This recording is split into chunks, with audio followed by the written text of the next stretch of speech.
अब आपको बताते हैं कि दुनिया के कौन से देश इजराइल के साथ खड़े हैं और कौन कौन हमास के साथ। अमेरिका, भारत, ब्रिटेन, फ्रांस, ये तमाम देश इजराइल के साथ हैं।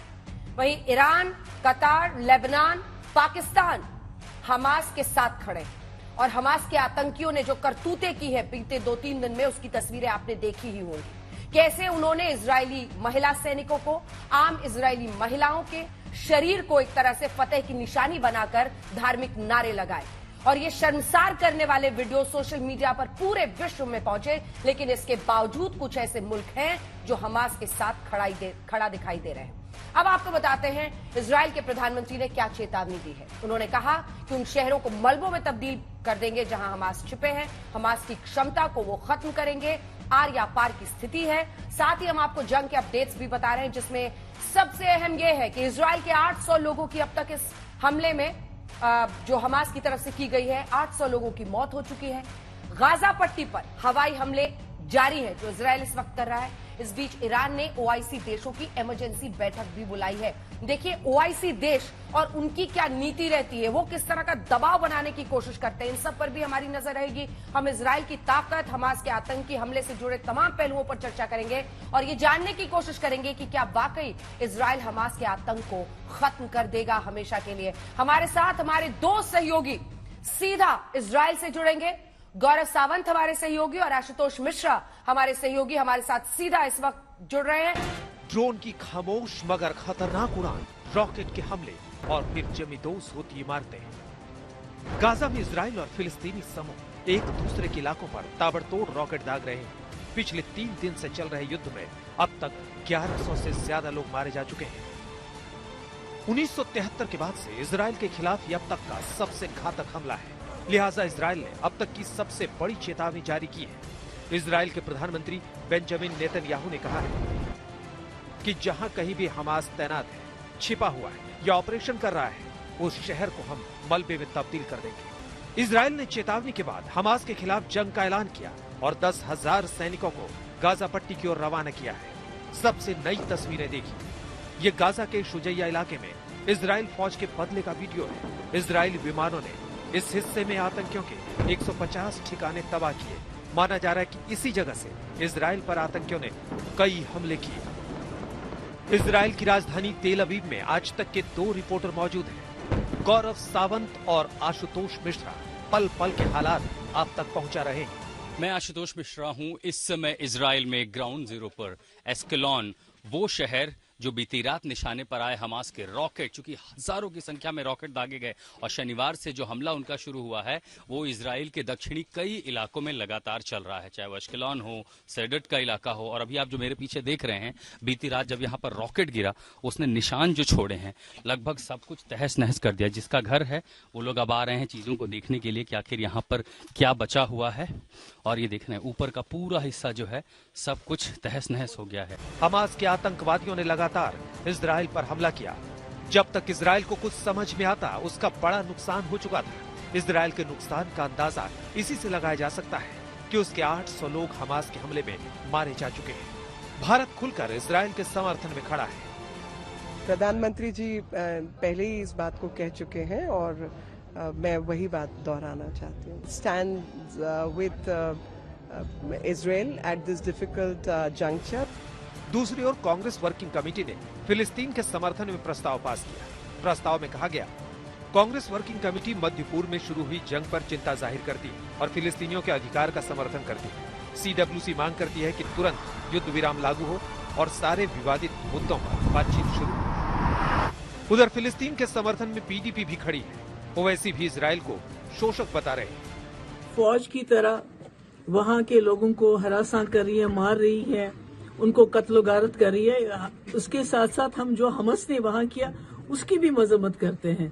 मगर बदकिस्मती ये है कि पूरी दुनिया जो है वो जब इजराइल जुल्म करता है, फलस्तीन को कत्ल करता है तो वो खामोश रहते हैं। और जब अब हमस ने इजराइल के लोगों के साथ नाइंसाफी की, उनके साथ जुल्म किया, वहाँ इंसानी हुकूक की पामाली की, तो सारे लोगों में हाहाकार मची है। यहाँ पर जो वायलेंस जो सबसे ज्यादा किया जा रहा है वो तो इजराइल की तरफ से हो रहा है। 90 साल से 90 साल से कैंप डेविड कितने मरतबा बताइए, वायलेंस के मानते नहीं, वायलेंस को कंडेम करते हैं। बहरहाल जंग पर सियासत अपनी जगह है, लेकिन ये हकीकत है कि इजराइल और फिलिस्तीन के बीच चल रहे युद्ध की वजह से अब तक सैकड़ों लोगों की जान चली गई है। इस युद्ध की वजह से मची तबाही ने सबको हिलाकर रख दिया है। इस वक्त सीधे लिए चलते हैं आपको आशुतोष मिश्रा, हमारे सहयोगी तेल अवीव से हमारे साथ जुड़ रहे हैं। और आशुतोष, आज पहला सवाल आपसे यही, आप वहां पर पहुंचे हैं जहां पर रॉकेट से अटैक किया गया था, बर्बादी का जो मंजर है जिसकी कल्पना भी शायद इजराइल और इजराइल को एक बहुत शक्तिशाली देश के रूप में कम से कम आतंकवाद के खिलाफ समझने और देखने वाले मुल्क आज अभी भी हैरान है कि ये कैसे हो गया इजराइल के साथ। जो बर्बादी के निशान वहां पर दिख रहे हैं वो आप बताएं, और नेतन्याहू किस तरह से जो उन्होंने कहा है कि हम हमास के ठिकानों को मलबे में तब्दील करेंगे, उसके एक्शन प्लान को वो कैसे लागू कर रहे हैं। अंजना, नेतन्याहू और इजराइल की सरकार आईडीएफ क्या करेगा और वो उनकी तैयारियां चल रही हैं, लेकिन सबसे बड़ा सवाल दरअसल ये है कि आज भी, हालांकि मैं एर्शलोन में हूं, ये गजा के बेहद नजदीकी शहर है और टेल अवीव से काफी दूर है। ये इलाका एपी सेंटर है। शनिवार को यहां पर बमबारी रॉकेट दागे गए और कल रात भी इस मॉल में और पीछे एक और इलाका है वहां पर बमबारी हुई। उसके बाद कहा गया क्या सब कुछ शांत है। जैसे हम यहां पहुंचे लगभग 5-7 मिनट, आज मैंने वो तस्वीरें सामने देखी हैं जब आसमान में ऐसा लग रहा था कि तारे टूट रहे हैं, इतनी तेज की आवाज और आयरन डोम से काउंटर स्ट्राइक हो रहा था, रॉकेट निष्क्रिय किए जा रहे थे। लेकिन उसके बावजूद मैं उस इलाके में पहुंचा जहां रॉकेट गिरा, 2 घर तबाह हो गए, 6 गाड़ियां तबाह हो गई, एक किसी का पालतू जो पपी था उसका बच्चा था वो उस धमाके के साथ उड़ गया। हालांकि बचाव कार्य व्यवस्था पहुंच गई, लेकिन अभी भी हमास का हमला चल रहा है और 1-2 नहीं, मैं अगर आपको कहूं कि औसतन हर 20 मिनट पे मुझे धमाके कान में सुनाई देते हैं। लगभग हर घंटे पर एक बार सायरन जरूर बजता है, लोग भाग जाते हैं बंकरों में। और अब आपको तस्वीरें कि आखिर इजराइल में हो क्या रहा है, तमाम व्यवस्थाओं, तमाम सुरक्षा के बीच में आखिर कैसे रॉकेट आकर के इन इलाकों में गिरता है, सब कुछ तबाह कर देता है, बर्बाद कर देता है। ये आप देखिए, ये एक मॉल है बड़ा सा, यहाँ आपको जो सायरन सुनाई दे रहा है और इस पूरे में देखिए टुकड़ों के निशान, उसके शेल टूट करके चले गए। इसे थोड़ी देर पहले दरअसल हम जब यहीं खड़ा था तो अचानक से रॉकेट का हमला शुरू हुआ और यहां से निकलते उस इलाके में पहुंचे जहां रिहायशी इलाकों में हुआ। इतना ही नहीं, एक दूसरा खतरा मंडरा रहा है हमास के साथ साथ लेबनान के इलाके जो है हिजबुल्लाह का इलाका है। परसों एक रॉकेट गिरा, कल एक रॉकेट गिरा, लेकिन आज बैरज ऑफ रॉकेट उस इलाके में सुनाई पड़े हैं कि उत्तर में भी। तो वहां एक फ्रंट खुलना इजराइल के लिए चुनौती है। जहां तक तैयारियों की बात है, सिर्फ उसकी सेना नहीं, जो लोग हैं, सिविलियंस हैं, उनको भी रिजर्व में शामिल करके सबको रिपोर्ट करने को कहा गया है। 1 लाख की टुकड़ी गजा की ओर आगे बढ़ाई गई है, लेकिन यह इतना आसान नहीं कि आप सीधे जाकर के जमीन से हमला कर देंगे, क्योंकि सैकड़ों की संख्या में इजराइल ये अश्कलोन और सिरदुर जो इलाका है वहां से अपहरण किए गए हैं, उनको बचाना है, सुरक्षित जगहों पर ले जाना और एडवांस करते करते एक जानकारी और दे दें कि गजा के कई सारे इलाकों में पानी और बिजली की भी कटौती साथ में की जा रही है। हवाई हमला किया जा रहा है, मैं लगातार यहां पर फाइटर जेट को स्क्रैम्बल होते हुए उनकी आवाज सुन पा रहा हूं। और इन सब के बीच सबसे बड़ी चुनौती यह है कि पहले वहां से आने वाले रॉकेट की संख्या रोकी जाए, जहां से फायर हो रहे हैं वहां पर जो इतना सारा असला उनके पास आया कहां से, उसको नष्ट किया जाए, जो अपहरण किए गए लोग हैं उनको बचाया जाए और उसके बाद फिर हमास की और गजा पट्टी पूरे इलाके की घेराबंदी तभी पॉसिबल होगी। अंजना, बिल्कुल बातचीत करेंगे, आप हमारे साथ बने रहिए, कुछ देर अपने आप को सुरक्षित रखिएगा। आशुतोष मिश्रा को आप सुन रहे थे, सीधा इस वक्त इजराइल से वो रिपोर्ट कर रहे हैं और इसे वॉर की परिस्थिति से कम नहीं आंका जा सकता है। सुशांत सरीन जी, मैं चाहूंगी कि तमाम एक्सपर्ट्स कम से कम 30-30 सेकंड में शुरुआती अपना जो उनका रुख है, जिस तरह से वो देख रहे हैं इस पूरी बात को प्ले आउट होते हुए। एक तो इजराइल पर इस तरह का हमला सबको हैरान करता है, लेकिन अब जिस तरह से नेतन्याहू अपनी पूरी सक्रियता दिखा रहे हैं और जो एक्शन प्लान उनका कहना मैं मलबे में तब्दील कर दूंगा हमास के ठिकानों को, उसमें उनको आप किस तरह से सफल होते हुए देख रहे हैं। और तीसरी तरफ हिजबुल्लाह का जो अब रवैया है वो कितनी बड़ी है, क्या एक अलग फ्रंट खोलता है, कितनी बड़ी चुनौती है। सुशांत जी, देखिए, चुनौतियां तो बहुत है। पहली बात तो ये है कि जिस तरीके की बर्बरता हमास ने की, तो ये महसूस होता है कि वो जानबूझ करके इजराइल को प्रोवोक कर रहे हैं कि वो ऐसा कोई काम करे जिससे ये जो जंग है ये एक बहुत बड़ी जंग में तब्दील हो जाए। ये सिर्फ गाजा की पट्टी तक सीमित ना रहे, ये आगे भी बढ़े। और अगर उसमें हिजबुल्लाह जंप इन कर जाता है तो 2 फ्रंट खुल जाते हैं, अगर कुछ और लोग इसमें जंप इन कर जाते हैं तो और फ्रंट खुल जाते हैं। और फिर अगर उसके बाद हम ये देखते हैं कि ये वाइडर वॉर की तरफ तब्दील हो जाता है तो फिर ऑल बेट्स आर ऑफ, और उसमें बहुत खतरा है। दूसरी चीज ये कि हमास को कम नहीं आंकना चाहिए। ये बात दुरुस्त है कि इजराइल की बहुत ओवरवेलमिंग सुपीरियरिटी है, लेकिन ये याद रखिए 2006 में जब इजराइल ने हिजबुल्लाह के ऊपर धावा बोला था लेबनान में, तो इजराइल को एक लिहाज से मुंह की खानी पड़ी थी और वापस आना पड़ा था और उसको काफी हद तक असफलता का सामना था। क्या हमास ने ऐसी क्षमताएं अपनी बना ली हैं? क्योंकि इतना तो हम मान सकते हैं कि एक तरफ वो उनको प्रोवोक कर रहे हैं, लेकिन दूसरी तरफ उनको ये भी पता होगा कि इजराइल का क्या रिएक्शन होगा और उसकी उन्होंने तैयारियां भी जरूर की होंगी। तो क्या ये इजराइल कहीं उनके जाल में फंस रहा है और कहीं ये तो नहीं होगा कि इजराइल जिस तरीके के कदम उठा रहा है उससे बाकी जो देश हैं जो अभी एक लिहाज से गुमगू की स्थिति में हैं या फेंस पे बैठे हुए हैं, उनको भी पोजीशंस लेनी पड़ जाए, क्योंकि उनके जनमानस के यहां पर एक ऐसी उबाल हो कि भाई आप भी इस जंग में इजराइल के खिलाफ उतरे, फिर क्या होगा। तो अभी हालात जो हैं बहुत नाजुक हैं। और फाइनली एक चीज कहूंगा, हमको ये रियलाइज करना चाहिए कि हमास ने अभी भी हथियार नहीं डाले, नहीं। वो अभी भी इजराइल के अंदर घुस करके अटैक कर रहे हैं, वो गुरिल्ला अटैक्स भी कर रहे हैं, वो जैसे आपके रिपोर्टर्स बता रहे हैं वो रॉकेट के अटैक भी कर रहे हैं, रॉकेट अटैक भी। तो वो तमाम चीजें चलते जा रही हैं। तो हालात बहुत नाजुक हैं और लोगों के मरने की जो तादाद है बहुत तीव्र गति से बढ़ती जा रही है। ठीक है, दोनों तरफ। ठीक है, आपके पास आते हुए सर, आप कैसे देख रहे हैं इसे? और क्या भारत के अंदर भी आपने देखा कई राजनीतिक पार्टियां हैं, फिलिस्तीन के साथ अपना समर्थन कांग्रेस पार्टी ने भी आज ऐलान कर दिया है। वहीं दूसरी तरफ अगर आप देखें सीडब्ल्यूसी की बैठक के बाद आपने महबूबा मुफ्ती को सुना, आपने असदुद्दीन ओवैसी को सुना कि Israel is the real villain, उन्होंने ऐसी हिंसा वो करते रहे हैं।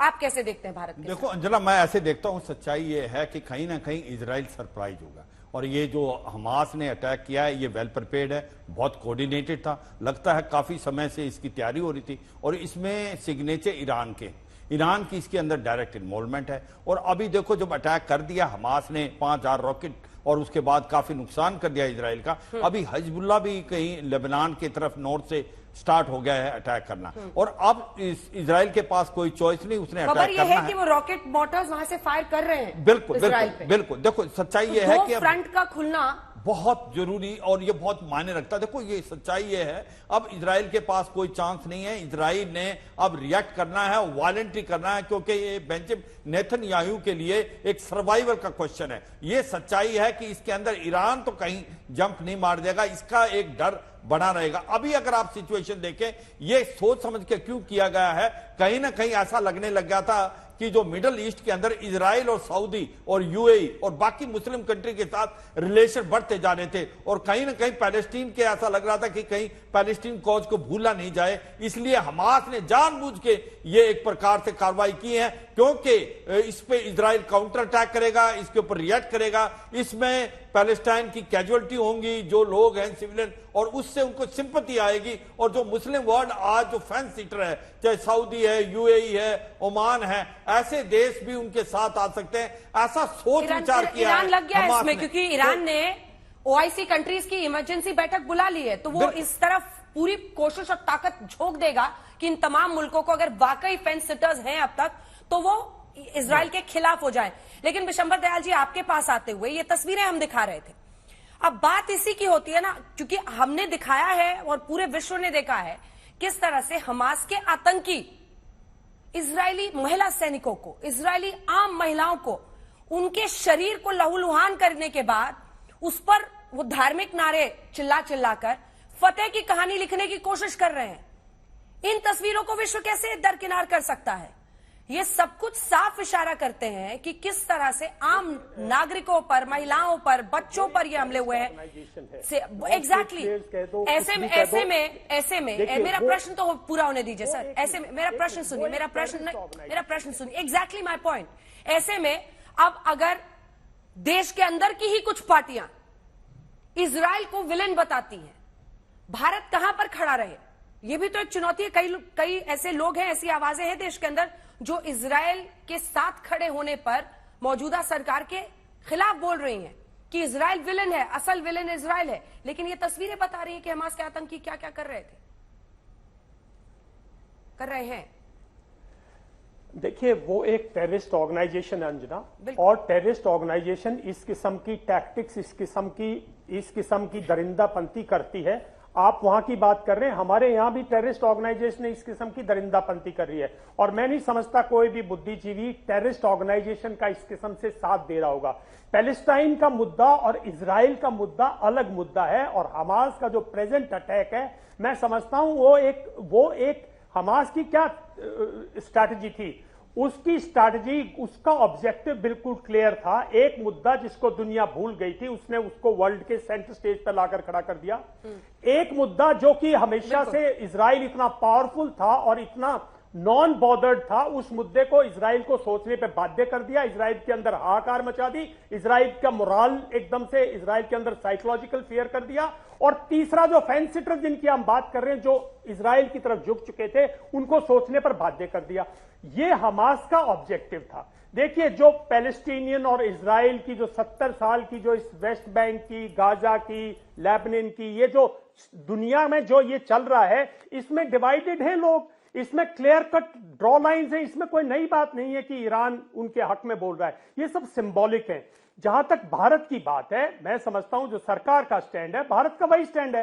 पॉलिटिकल पार्टीज, छोटी पार्टीज अगर कोई भी स्टेटमेंट देती है, उसका भारत की स्टेटमेंट पर कोई असर थोड़ी पड़ता है।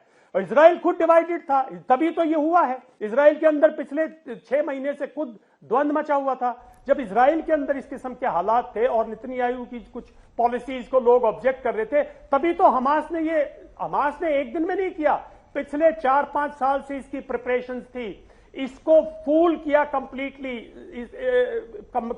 नॉट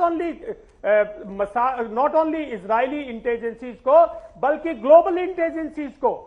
और इन प्रिपरेशंस में उन्होंने इजराइल की जो ईसीएम मेजर्स हैं, जो इलेक्ट्रिक काउंटर मेजर्स हैं, जो एयर डिफेंस मेजर्स हैं, उनको न्यूट्रलाइज करने में उन्होंने भी तो कुछ यहां से इंटेलिजेंस कलेक्ट की होगी ना, तभी तो न्यूट्रलाइज किया, तभी उसको ब्लफ किया है। इतने बड़े लेवल पे इजराइल जैसे मुल्क को ब्लफ करना, मूर्ख बना देना बिल्कुल, और उसके अंदर देखिए इजराइल अनस्टेबल है आज एकदम से।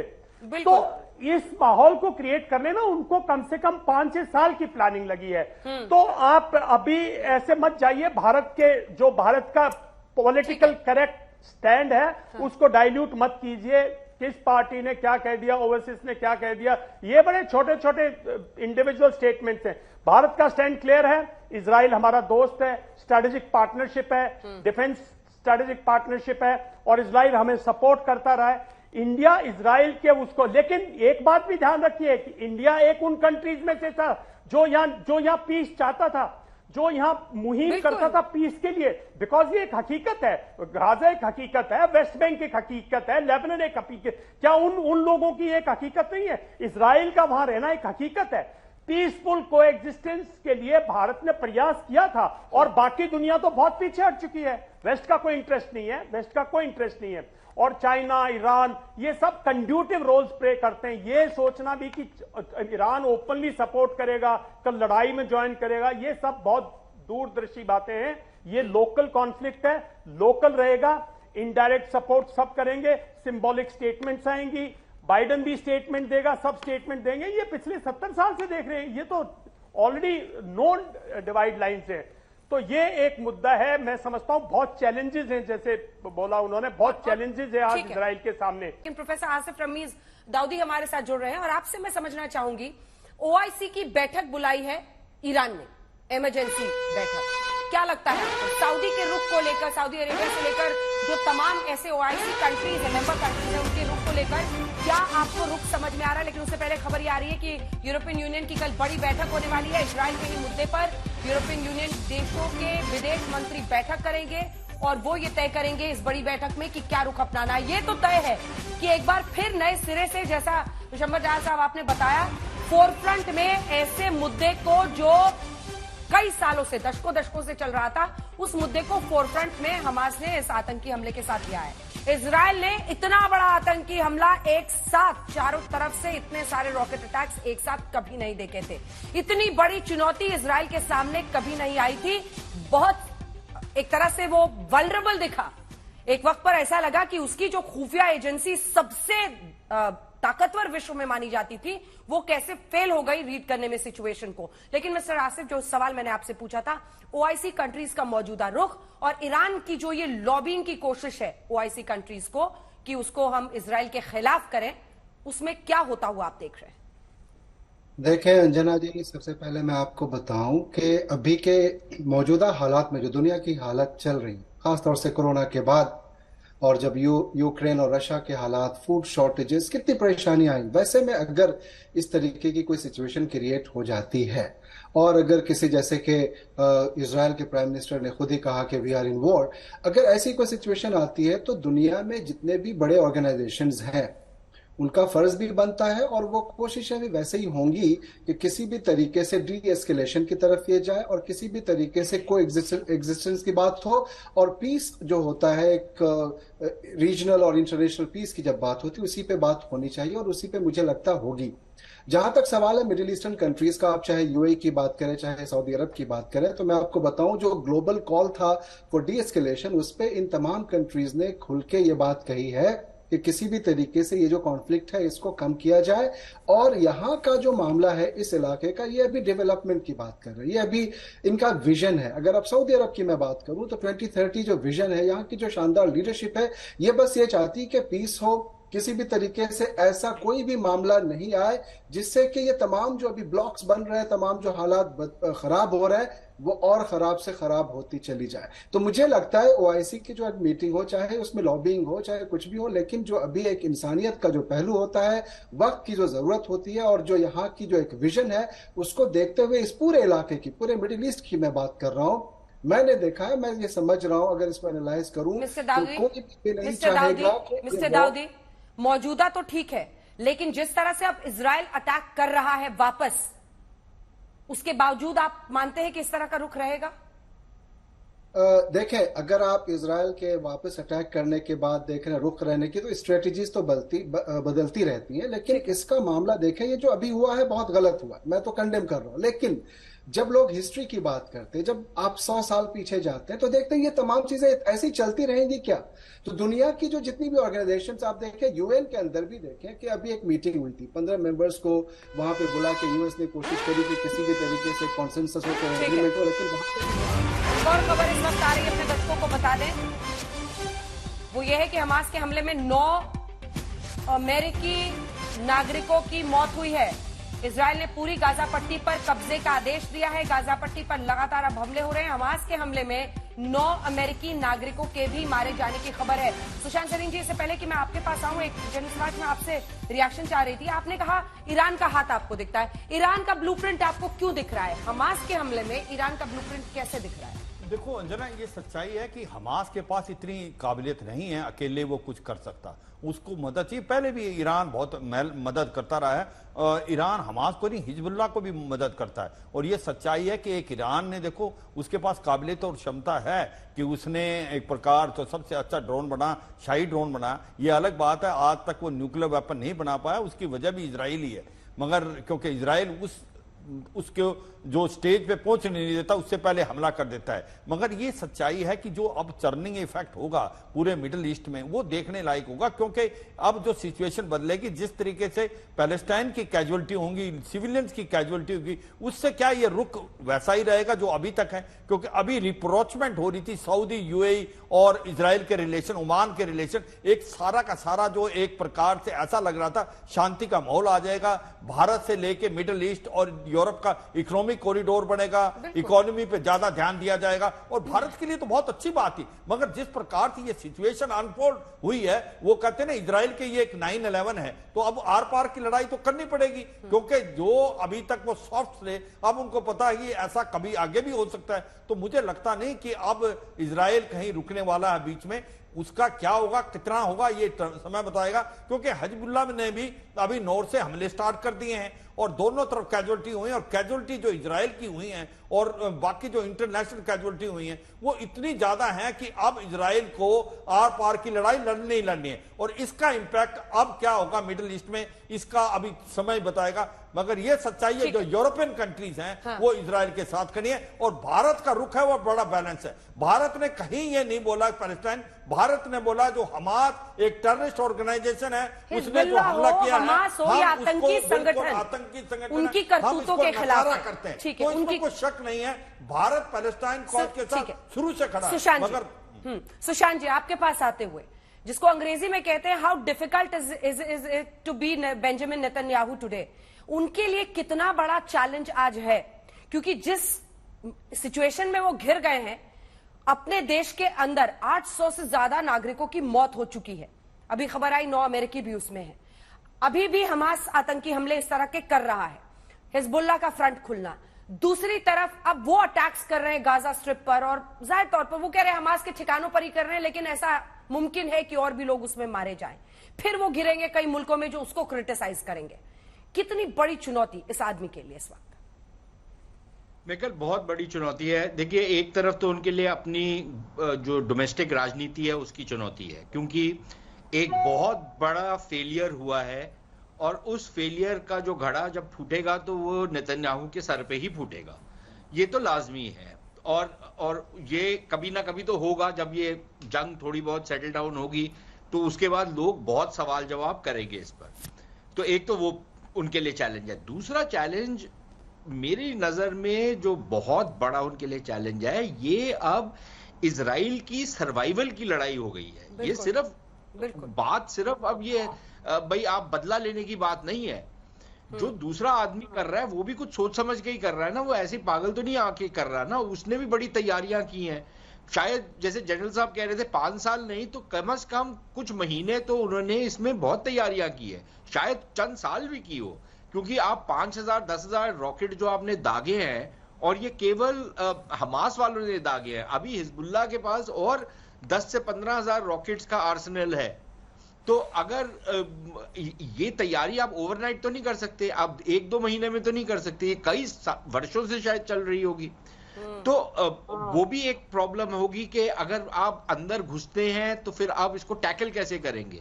भाई 20 लाख की पॉपुलेशन है गाजा की, उसमें आप कहां पर उस पर कंट्रोल रखेंगे? आप कितने वहां पर सोल्जर्स देंगे? आप क्या घर से घर पे लड़ाई करेंगे? क्या आप सब कुछ मसमार कर देंगे तो फिर लोग कहां जाएंगे? और फिर अगर एक हाहाकार हुआ और दुनिया भर में एक प्रेशर बना, आपका वेस्टर्न मीडिया तो आपने देख लिया, जिसको मैं ट्रू गोदी मीडिया बोलता हूं, जो बिल्कुल ही ये जो कट्टरपंथी और जो आतंकी गुट हैं, ये guardian, New York times, Washington post, ये तो इनके साथ मिले हुए हैं बिल्कुल। ये जितने इनके न्यूज चैनल CNN टाइप के हैं, ये तो इनके साथ मिले हुए हैं आतंकियों के साथ। ये उनकी भाषा बोलते हैं, BBC टाइप के लोग। इनकी सरकारें जो मर्जी बोलते हैं ना, ये तो वो भाषा बोल रहे हैं। तो फिर वो जब हाहाकार मचेगा फिर क्या होगा? फिर कितना दबाव आएगा इजराइल के ऊपर? सऊदी अरेबिया की बात की, देखिए सऊदी अरेबिया में ये भी नजरअंदाज मत करिए कि सऊदी अरेबिया और जो बाकी अरब देश हैं वो ये मानते हैं कि ये उनके लिए एक ट्रैप भी है, कि अगर वो अब भी इजराइल के साथ ज्यादा अपने रिश्ते तोड़ देते हैं तो जितनी उपलब्धि हुई है कूटनीतिक लेवल पर वो सब खत्म हो जाएगी। लेकिन यूएई का आप रवैया देखिए, यूएई ने जो स्टेटमेंट दी है वो तो बिल्कुल ओपनली आके उन्होंने कंडेम किया है। कतर टोटली, हम सब ईरान को तो दोष दे रहे हैं, कतर पे सबने चुप्पी बांधी हुई है। क्यों? कतर ने जितना पैसा और जितना समर्थन और अल जजीरा का जो दुरुपयोग कर करके इनको जो समर्थन दिया है ये सारे आतंकी गुटों को, सिर्फ हमास को नहीं बाकी सबको भी, जितना कतर ने उनको टाइम दिया है, और अल कायदा हो या ये सब हो, तो वो तो किसी और ने नहीं दिया। ईरान के ऊपर तो आप बड़ा आराम से आप निशाना साध लीजिए, और ईरान की गलतियां भी हैं, मैं ये नहीं कह रहा कि ईरान पाक साफ है, लेकिन कतर कैसे भाई पाक साफ निकल रहा है इसमें से? और कतर अमेरिका का इतिहादी है, उनके साथ उनका अलायंस है, तो ये गड़बड़ भी है सब कुछ एक जगह पे।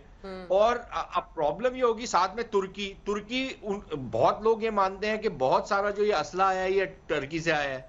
टर्की नेटो का भी मेंबर है, टर्की इनके साथ बड़े अच्छे, इजराइल के साथ भी उन्होंने अपने रिश्ते बना के रखे हुए हैं। तो ये जो अरब देश हैं उनके लिए बहुत बड़ा चैलेंज ये आगे चल के निकलने वाला है कि इसको ये कैसे, एक माइनफील्ड है ये, भारत के लिए भी एक माइनफील्ड है कूटनीतिक लेवल पर, कि हम इसको कैसे ट्रेड करेंगे। अभी तक तो प्रधानमंत्री जी ने एक बड़ा अच्छा रवैया लिया है कि उन्होंने कोई मिक्स नहीं किया जैसे बाकी लोग कर रहे हैं कि हाँ जी ये जो इजराइलियों का कत्लेआम हुआ है ये तो बहुत गलत बात है, लेकिन फिलिस्तीन, अभी लेकिन का टाइम ही नहीं है।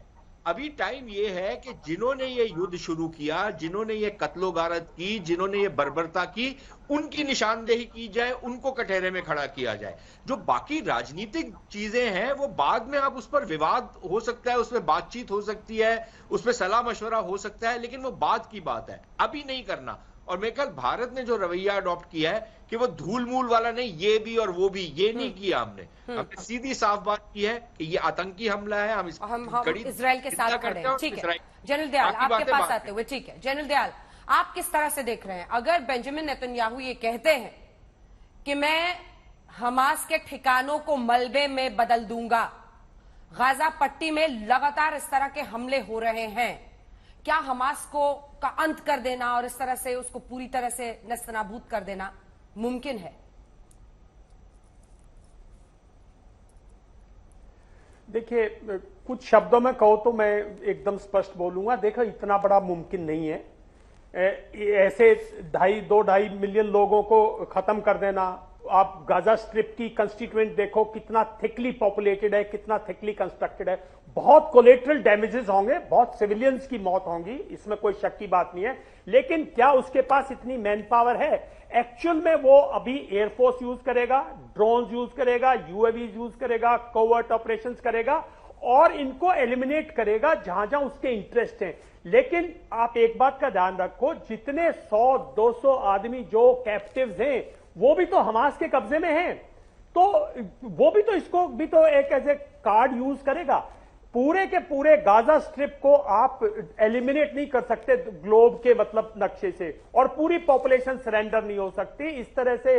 इतनी बड़ी उसके पास फुट मैन ऑन ग्राउंड पे इतने सोल्जर्स नहीं है कि वो इस तरह से एलिमिनेट करे। एक स्टेज आएगी जब वो कंप्लीट इंटिमिडेट करेगा और कहीं ना कहीं दुनिया इसको समझौते की तरफ लेके जाएगी, रिकॉन्सिलेशन की, रीअप्रोचमेंट की, और शायद वही हमास चाहता है। हमास चाहता है कि किसी तरह से यह मुद्दा दुनिया की नजरों में आए और इजराइल और अरब वर्ल्ड जिस तरह से दोस्त कर रहे हैं, पहले इजराइल हमारे मुद्दे को सुलझाए, और इसके लिए उन्होंने लंबी प्लानिंग की है। मैं मानता हूं ये कोई लड़ाई रिवेंज की नहीं है, ये लड़ाई उनकी भी अस्तित्व की है, इजराइल के भी अस्तित्व की है, उनके भी अस्तित्व की है। गाजा स्ट्रिप में आप सबको एलिमिनेट नहीं कर सकते।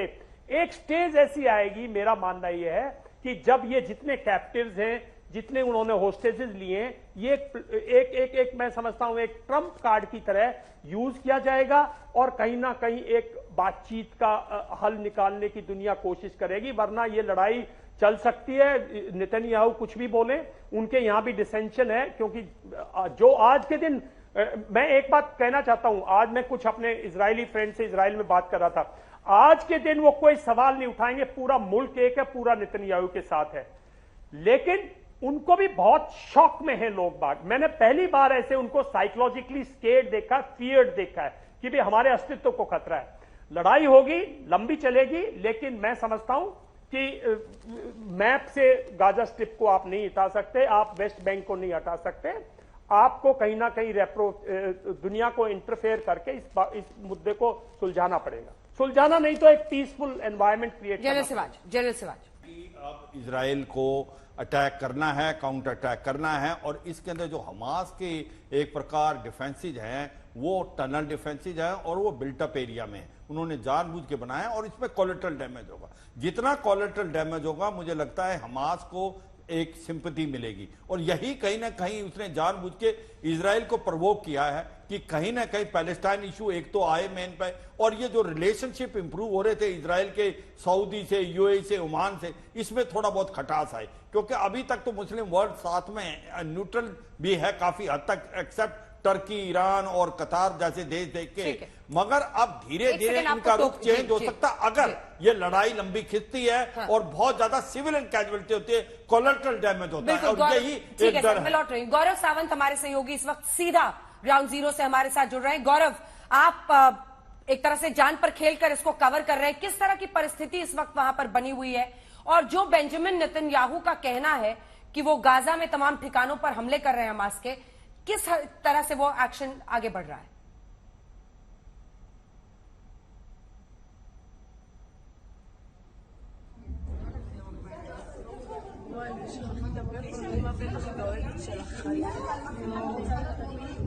आशुतोष हमारे साथ जुड़ गए। आशुतोष, आप बताएं क्या कुछ इस वक्त आप वहां पर देख रहे हैं, और जैसे हम लोग पहले भी बातचीत कर रहे थे, हमास ने अभी भी पूरी तरह से समर्पण नहीं किया है, वो भी अपने तरीके से गोरेला वॉर, कहीं रॉकेट्स के जरिए अपने अटैक को जारी ही रख रहे हैं।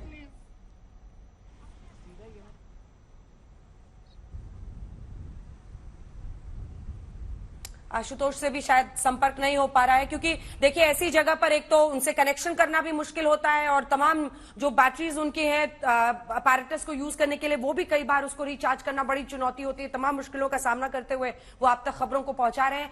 हमें एक ब्रेक के लिए रुकना पड़ेगा। इसी के साथ आप सभी का बहुत धन्यवाद हमारे साथ जुड़ने के लिए। बड़ी खबर बताते हुए कि अभी भी एक तरह से जबरदस्त आर पार की स्थिति बनी हुई है, और बेंजामिन नेतन्याहू के लिए इजराइल की तरफ से आर पार की इस लड़ाई में वो लगातार हमलावर और आक्रामक रुख अपनाते हुए गाजा पट्टी में कई हमास के आतंकियों पर हमले जारी रख रहे हैं।